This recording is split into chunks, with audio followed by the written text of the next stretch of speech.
At this point, everybody's convinced that you need to tell a story in your marketing. Stories sell, facts tell. But how in the world do you actually tell a story? How does story function? And how do I get that into my website and my Facebook ads? So what I'm going to go through in this video first is, what is a story?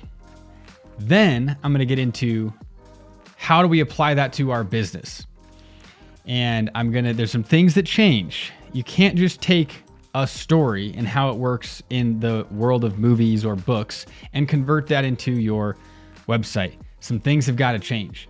So we're going to go through what things actually change and why.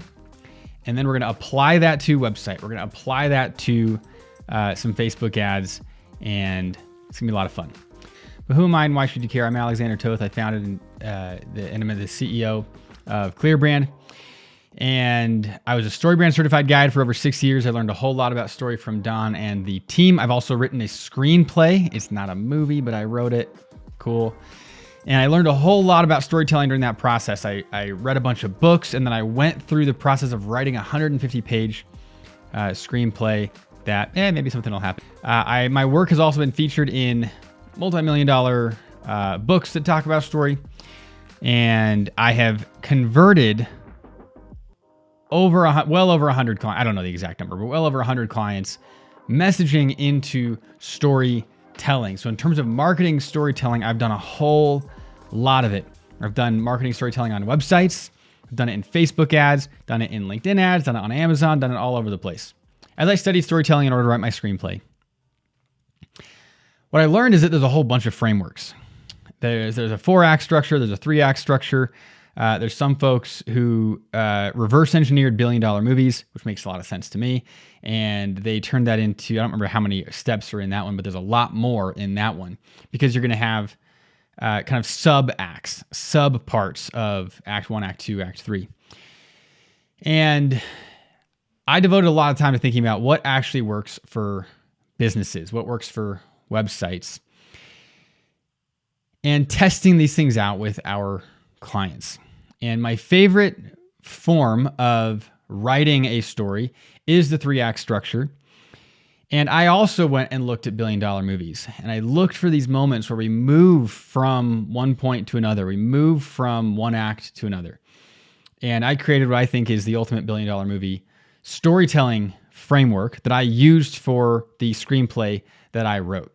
I then took that and started applying pieces of that to websites and looking at websites that make a lot of money, like Apple, and reverse engineering what they are doing in their marketing and also on their websites, and realize that that's where those differences that I mentioned come in. So what I'm going to first go through is the 3-act structure, and kind of classic 3-act structure with some of these kind of billion-dollar moments.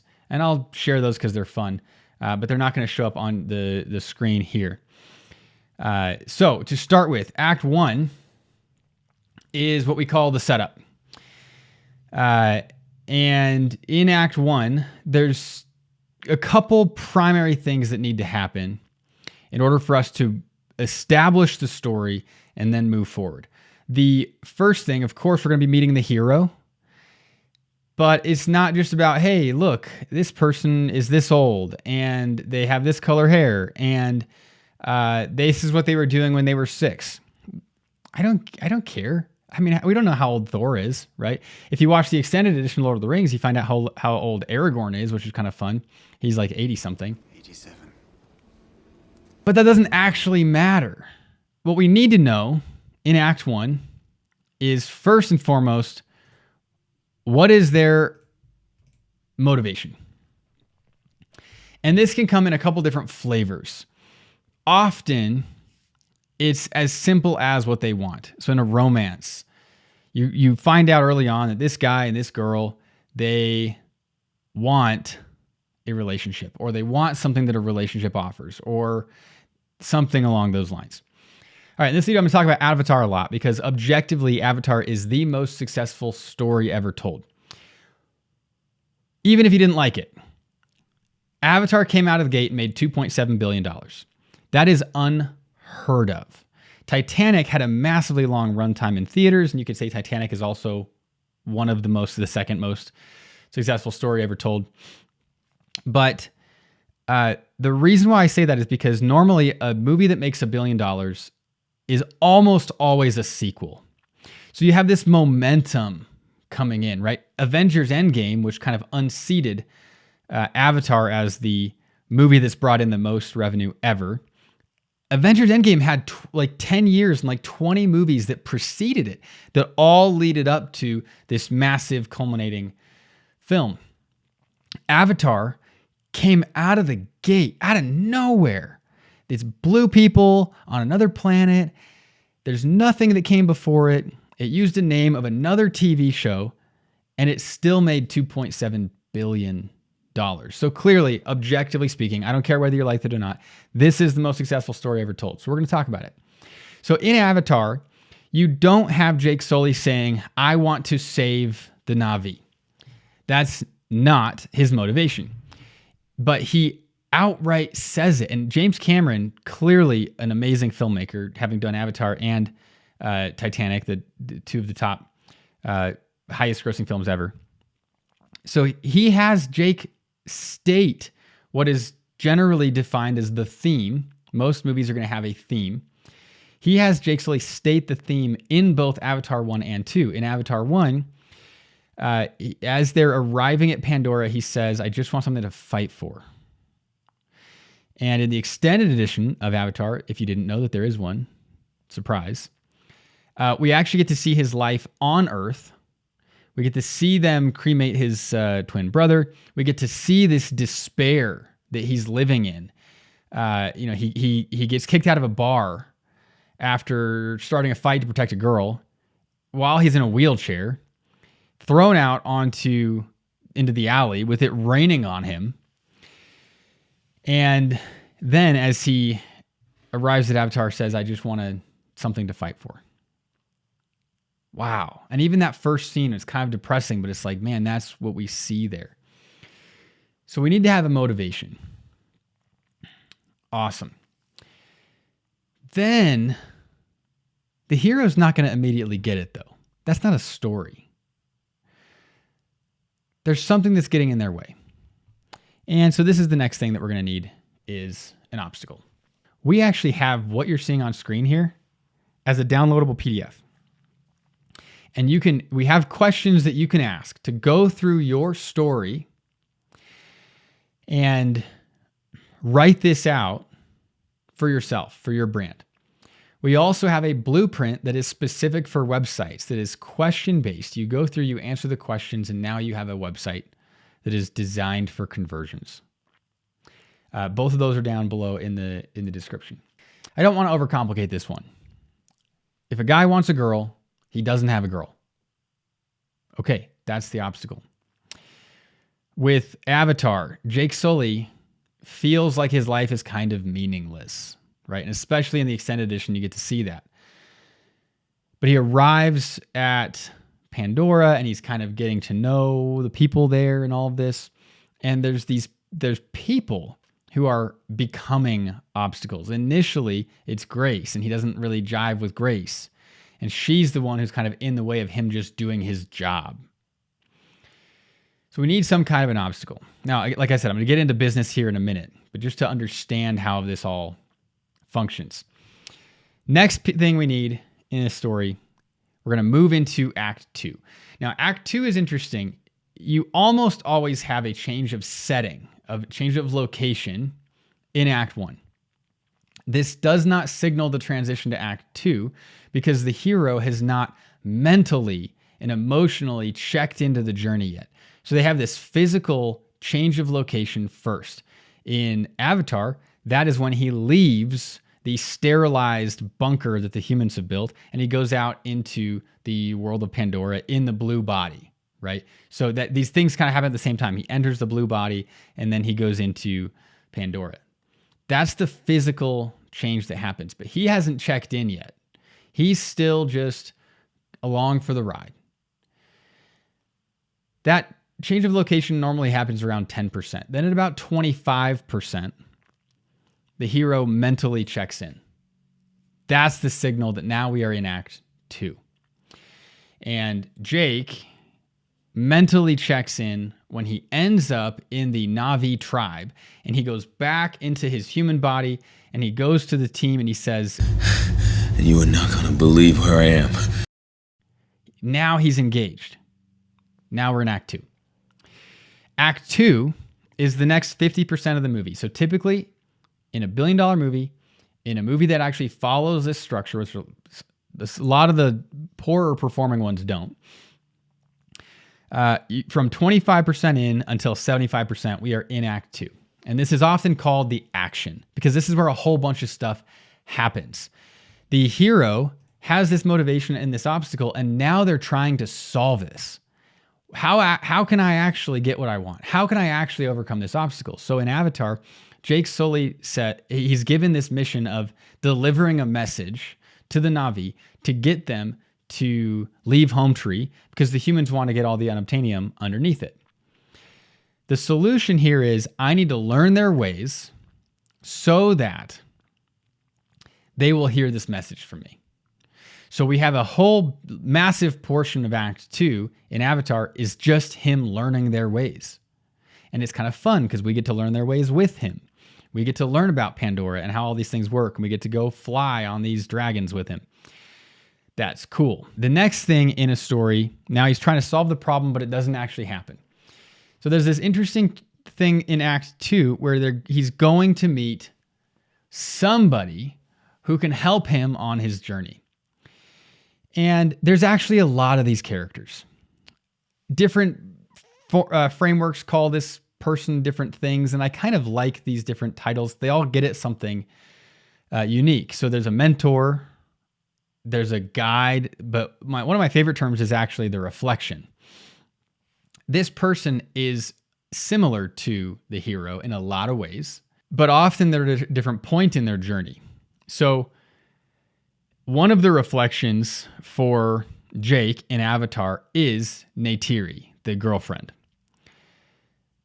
Another one, though, who shows up more as a mentor, is the Neytiri's mom, who's kind of this wisdom character of the show and of the tribe. So you have multiple characters. In Star Wars, you have both Obi-Wan and Yoda. So in Star Wars Episode 4, we have Luke initially meets Obi-Wan, who initially helps him on his journey. I was once a Jedi Knight, the same as your father. Later meets Yoda, who helps him in a different way. I'm looking for someone. Looking?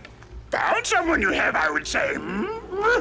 They're going to typically show up in Act 3. One of these characters will show up in Act 3. And I'll get to what they're going to do here in a minute. But I want to be clear, because there's some myths out there. This character does not actually provide the hero with a plan. That's one of these big myths.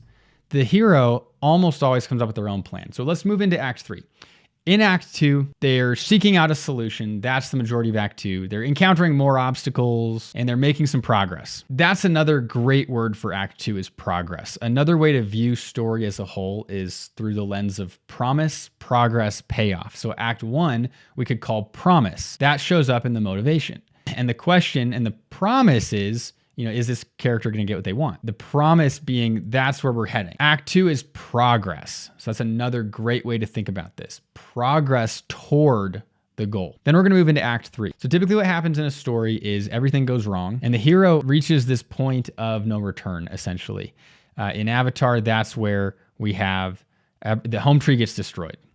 And Jake is kind of like, okay, now what am I going to do? He actually also, the big thing that also happens is he mates with Neytiri, and she says we're mated for life. So that's truly the moment where he can't go back. And right after that, home tree is destroyed. And now it's like, man, I just married this girl and her home's destroyed. And we remember his motivation is I just want something to fight for. Act 3 is kind of the last battle. What are they going to do? And specifically, one of the terms for this is resolution. Are we going to reach resolution? In this promise, progress, payoff way of looking at this, Act 3 is payoff. Are we going to see the payoff? How is this thing going to end? And so the hero is going to make a plan. You go watch any Tom Cruise movie and you will see a scene, especially these Mission Impossibles, where he is making a plan. A lot of times there's a plan after a plan after a plan. Well, the thing you're overlooking is the physical exertion. The more you exert yourself, the faster you consume oxygen. Don't worry about him, all right? All he has to do is install the fake profile before I get to the gait analysis. You said it yourself, it's the only way. That doesn't sound impossible. One of my favorite Mission Impossibles, and I've got for certain reasons, I think Mission Impossible 3 is the smallest story, but it's really interesting how they approached it. And you have this scene, he's lost his wife has been kidnapped, he's been kicked out of the Impossible Mission Force, and he escaped. Everybody's coming after him.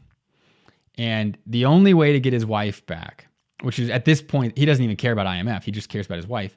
The only way to get his wife back is to steal this rabbit's foot, is what they call it. And we don't know, we never find out what it is. So this is just the perfect picture of Act 3 plan.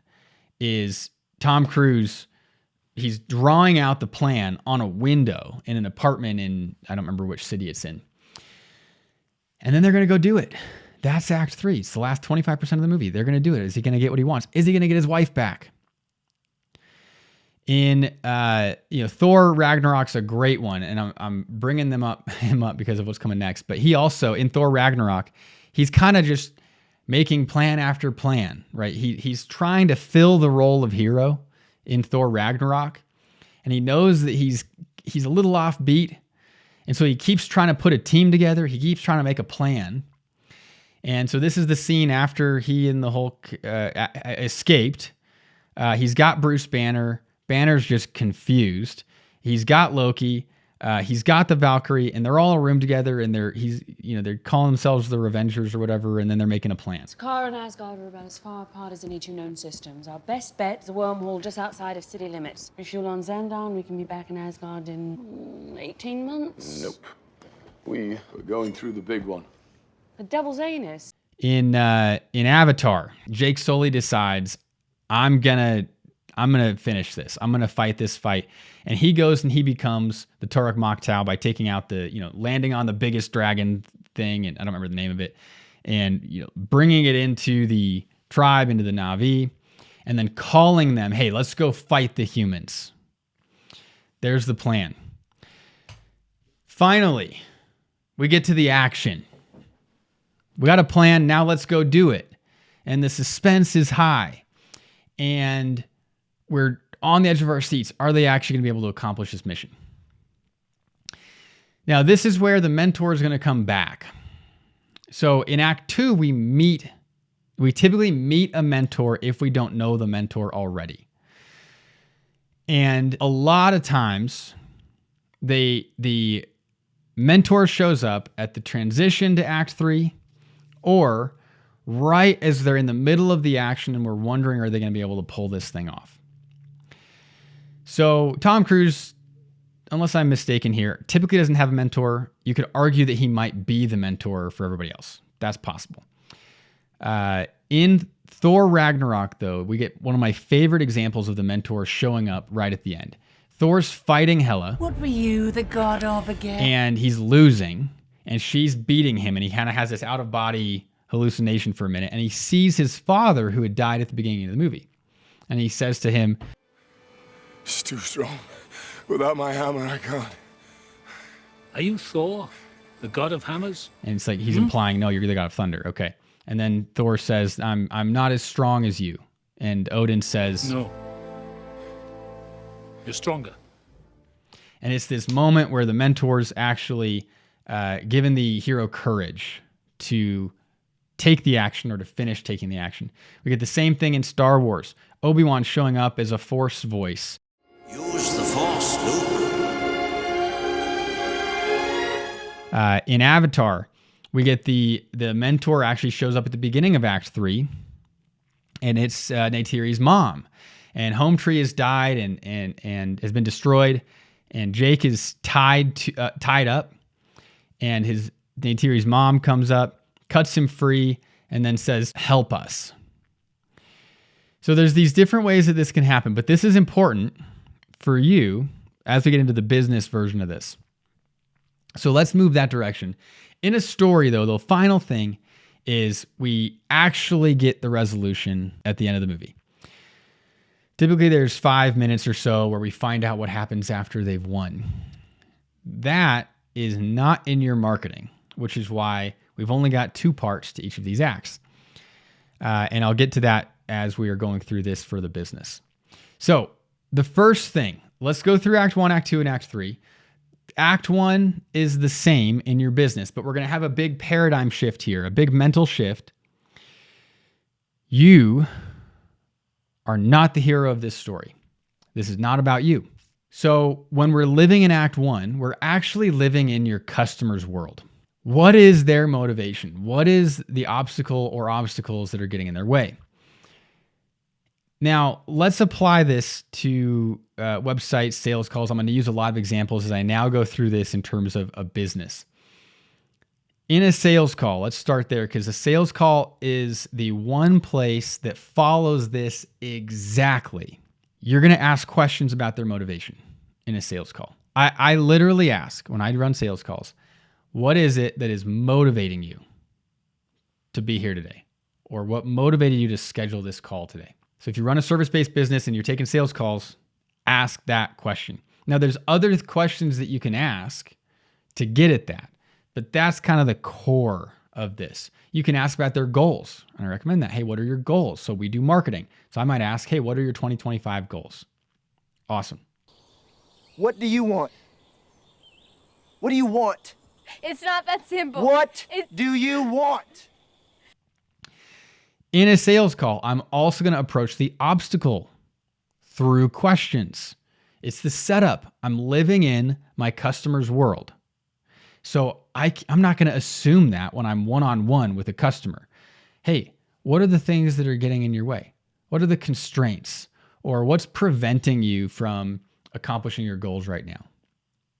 And often when they share their motivation, it actually might be an obstacle. So for us, a lot of times what we hear is, I need more leads.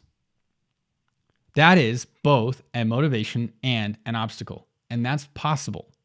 And one of the things to keep in mind as we're going through this for the business is that Act 1 and Act 2 and Act 3 as acts do not change. But the specific 2 subpoints can. So in Act 1, the motivation and obstacle might be the same thing. There might not be an obstacle at all. There's always a motivation, but there might not be an obstacle. Sometimes in some advertising, we might want to flip the obstacle and motivation. And so this is where one of the 4 laws of marketing is test and validate. We've got a video on the 4 laws of motivation, test and validate. And so as I'm saying this, I want this to be simple, but I also want it to be actionable and I want it to work for you. And so let's say you're writing some Facebook ads. I would test Facebook ads with the first line being the motivation, and I would test some other Facebook ads with the first line being the obstacle and see what works better. But we're not generally going to run a Facebook ad that we skip Act 1 and jump right into Act 2. We're generally going to live in Act 1 first. Same with your website. I don't recommend for most people having an obstacle or a problem on the website unless it is a high pain obstacle. Pain. Lots of pain. So in marketing, I don't have enough leads is a massive pain. You might be going out of business. You might be declining. You're not growing at the rates that you want to. That's a pain. To tell if it's a large enough pain to include on your website, I would generally say if you think this person or your customers are going home and they are actually complaining to their spouse, that might be a pain to consider putting on the website. If it's not, like the iPhone, Apple does not have obstacles on their website. Ever. It's a luxury brand. Nobody needs an iPhone. You might need a phone, but you don't need an iPhone. There isn't a problem that is large enough for them to display an obstacle on their website. But they have plenty of motivations, speed, fast phones, the cameras, all the things that you can do there. So Act 1, in a sales call, we're going to ask these questions. Now, a quick departure, and then I'll come back.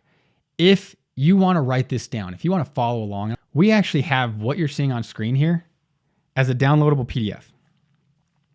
And we have questions that you can ask to go through your story and write this out for yourself, for your brand. We also have a blueprint that is specific for websites, that is question-based. You go through, you answer the questions, and now you have a website that is designed for conversions. Both of those are down below in the description. So on a website, we're always going to have motivation. That's what we would call the hero section on the website, that top section that shows up. If your customers, let's say that you sell shoes and they want the hottest shoes on the market, great, just say that, the hottest shoes on the market, right? For marketing, we want more leads and sales. Great, get more leads and sales. Don't overcomplicate this. It is so much harder to keep things simple. It is so much easier to overcomplicate. Don't overcomplicate this. Keep this simple. So that's Act 1 in your marketing. Act 2 in your marketing. Now, again, generally what we're going to try to do first is go through this in order. Then we might start experimenting a little bit, but we're not going to flip Act 1 and Act 2. We're not going to flip Act 2 and Act 3. So you're always going to have either a motivation or obstacle or both prior to Act 2. Now we're here. Well, what is the solution? You're going to tell people how you can help them solve their problem. Pretty simple. So for marketing, for ClearBrand, we help you get more leads and sales. How do we do that? Websites, SEO, and ads. There's our solution. Another big thing that you can do with your solution is features and benefits. That's a massive part of the solution. If you want to see a website that is almost 100% solution-based, go look at the iPhone landing page. Apple basically lives in solution. The next 3 points actually all change. And I don't want you to miss what these next 3 points become for your website and for your marketing. So on the solution, you can go check out Apple, get a lot of examples of what this could be. But what it is not is an offer. We're going to get there, but we're not going to say, generally speaking, we're not going to say, here's what you get. This is it. This is what's in the box, right? That's going to be later. For now, we're saying this camera takes the best pictures of your life, right? This video stabilization feature means that you can film your kids and it looks like a professional did it. That's what a solution is. Okay. Now the mentor is going to change. So you are the mentor or the reflection or the guide, whatever we want to call you. That's you. But there's not a section on your site where you say, oh, I've been there and I've done that and you can trust me. That's just weird. It's awkward.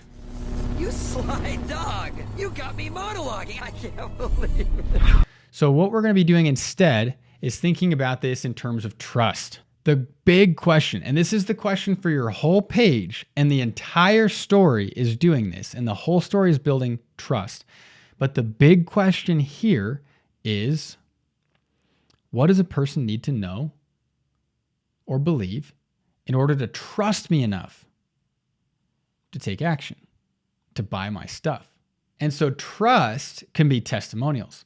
Trust can be your Google rating, your 5 stars. Trust could be number of years in business, number of clients served. But that's the question. What do we need to communicate in order for folks to trust us enough to actually take the action?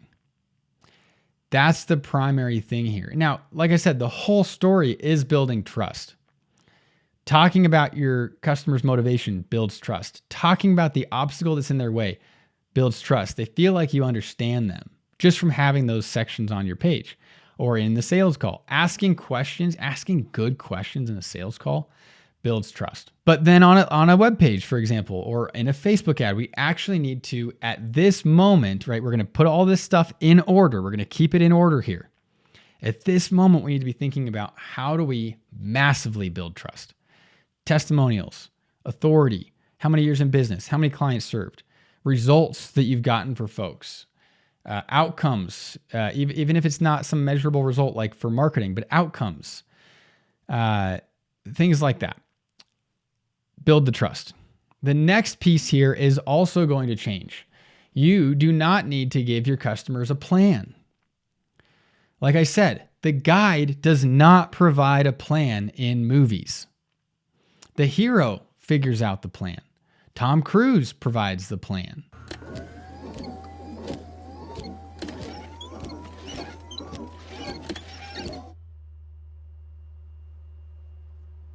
Just give me a second.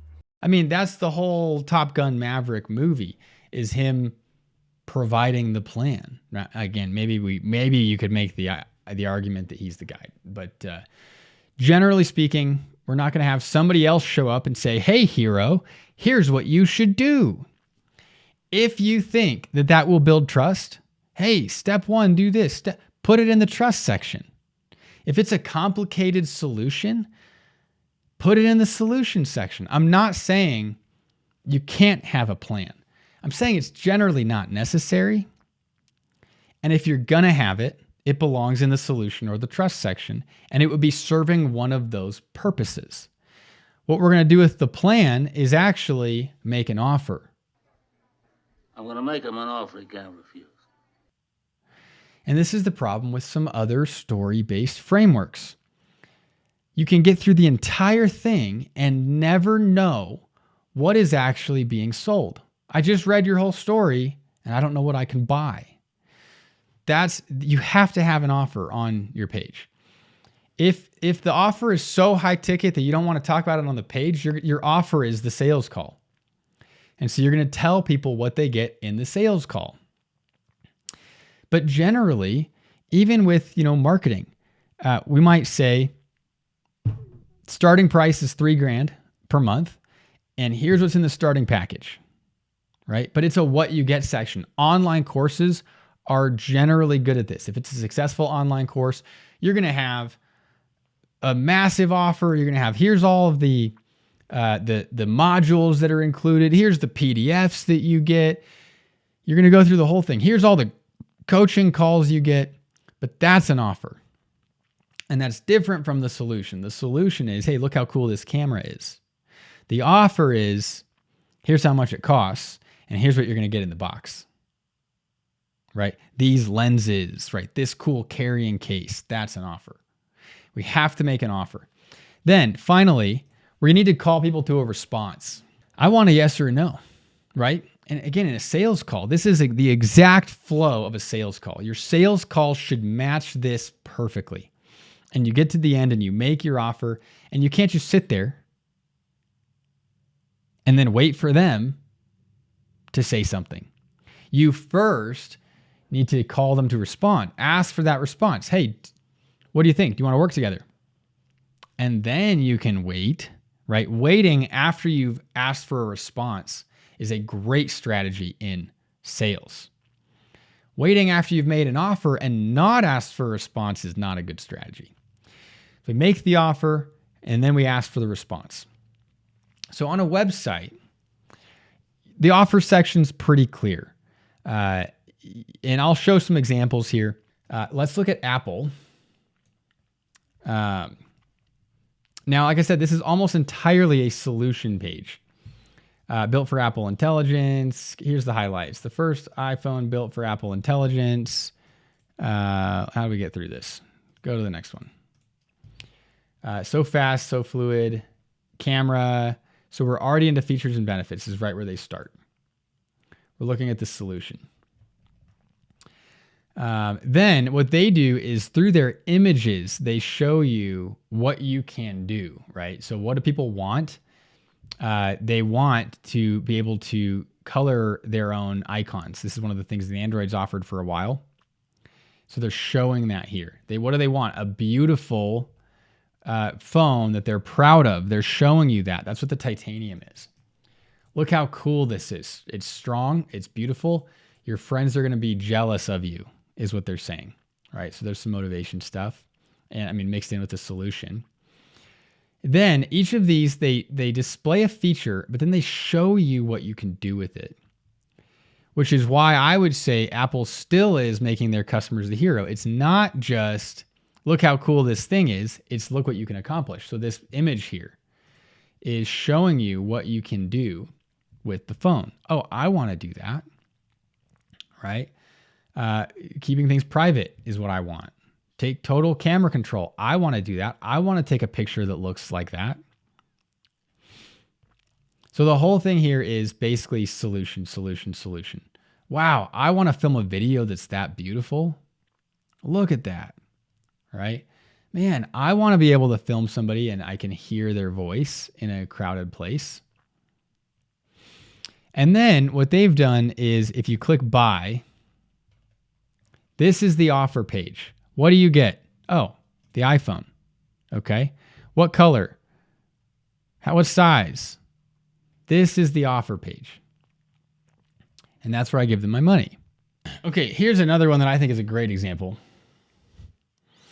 This is from a guy named Justin Welsh. This is an online course. Build a lean, profitable internet business in 2025. Okay, what is the motivation? Well, I want to build a lean, profitable internet business in 2025. Perfect. Here we go. The Creator MBA delivers a complete blueprint for starting, building, and sustaining a profitable internet business. Oh, that's perfect. Here's a button. And look, we've already got trust. Okay, 30,000 students have rated the courses 4.9. I'm in. $500. We see pictures of it. This is one of the best things you can do up top is show a picture of what the person's actually going to get. You look at the iPhone. They do this. What are you going to get? There's folks out there who say show smiling, happy people. Only if you sell smiling, happy people. You can show smiling, happy people holding your product, but when somebody lands on your page, that what they need to know is, what is this thing? All right, so this guy actually has this kind of storytelling thing. He goes through the journey that they've been on. What will you learn? You get a little bit there. And then this isn't a plan. This is just the initial, how do I help you solve your problem? You're going to get straightforward, hype-free training. Powerful Notion workstation. Bonus, start from scratch mini course. Those are three of the ways that I, Justin Welsh, am going to solve your problem. Now we have some testimonials from some big companies. Pretty cool. Solution, everything you need, right? So let's go through this, right? We have motivation. A little bit of the obstacle is here. Look how difficult this is to learn these things, right? No one has put it all under one roof until now. Okay. Then we get into solution. So this was the obstacle. Then we get into solution. What will you learn? Initial solution. Then we get trust. Then we get solution. Solution, solution. What is all this stuff? This is all what's included. Solution, solution, solution, solution. These are all the things I'm going to help you understand so that you can do, you can accomplish. Look at all this. More than just theory. More solution. Okay, who is this for? This is a filter, I guess. What students are saying. Now, this section looks like it's not fully loading, but normally this is a massive section here. Let me see if I can refresh this. I use Brave. Yeah, here we go. What students are saying about the Creator MBA. Boom, boom. This is trust. Look at this. This is a great trust section. Ready to join the Creator MBA. Look at this. Oh, this is an offer. 14 in-depth chapters, 111 lessons of video training, bonus LinkedIn course, bonus Twitter course, bonus this, right? Watch now. There's your response. This is an offer. And then just in case, hey, you didn't actually click the button yet. Look, all right, we're just going to do some more trust building. And then, hey, it's going to get better, right? A little bit about me. So at this point, we've finished the story. We've had the offer. We've called to respond. And he's just kind of including some bonus sections here that don't really, the goal here is to answer that question of trust. What else might, if they haven't hit the button by this point, what else might they want to know? More trust. Maybe, is it going to get better? Who's this guy, right? Frequently asked questions. Why I'm not offering refunds. And then one more, hey, now it's time to respond. This is just a perfect example of what this all looks like. So there's a couple examples for you. Coming back here. This is the story formula for businesses. You start off with a motivation and obstacle. You move into solution and trust. And then you make an offer. Make them an offer they can't refuse. Call them to respond. There's a story. There's what it looks like on a website and in your business. In a sales call, you're going to go through this in exactly this order. And in a Facebook ad, you're generally going to go through this in exactly this order. The one difference in a Facebook ad being sometimes you're going to flip the motivation and obstacle. And you're going to have to test that in order to know if that's what you should do. If you decide to put an obstacle on your website and you're not confident that the pain is that massive that you should be putting it on your website, I recommend you test that as well in an A/B test. And once again, we have this downloadable PDF for you to fill out your customer's motivation and their obstacle and what solution you offer and trust. You can fill that whole thing out. It's in the description below. And we also have a website blueprint. If you're specifically doing this for a website, it follows the story framework. And there's a course that comes with it that goes through story more in depth. And you fill in every section on that blueprint and you have your homepage written. That's also in the show notes. Let me know how this goes for you, any questions, and specifically, I'd love to hear about results down there in the comments.